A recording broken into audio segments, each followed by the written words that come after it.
Analogiert weiter Auslandsnovellen am Resümee vum Petzbert. 27 Kilometer westlich vu Bachmut hun russsisch Missilen hunds Kostjantinivka am Donbass getraff. 16 Appartementshäuser an eng Krech goufen zersteiert, op mans 6 Zivilisten sind im Liewe kom-8 goufen der verwundt.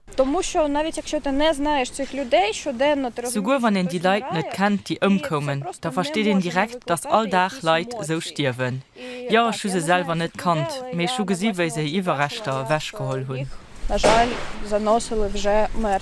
Gestern hat der russische Verteidigungsminister Sergei Shoigu für ihre Kamera versichert, dass in den russischen Truppen mehr Präzisionsmunition liefern. Hier, gerade wie der Armeechef Gerasimov, waren scharf an Kritik geraten vom Wagner-Chef Prigozhin, Truppen ohne Munition an den Tod laufen zu lassen. A Spanien dann ass die Link gespleckt an d'Abesminister Yolanda Díaz huet hier Kandidatur ugekënnecht fir Premierminister ze ginn. Yolanda Díaz Vizepremier an der Regierung Sanchez ass de Sondageno die populärst Politikerin am Land. Sie hat am Juli lächt Joer hir Neupartei Sumar lacéiert.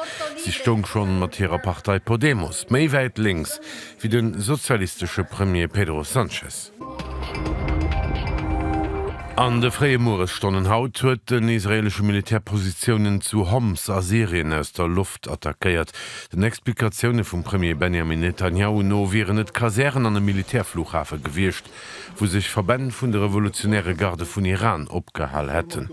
Israel stöcht an enger konstitutioneller Krise. Am Menten ausso vum Premier no géif dat Land awer net davon aufhalen, auch bausend den eigene Grenzen Regimer zu attackieren, die Terror unterstützen.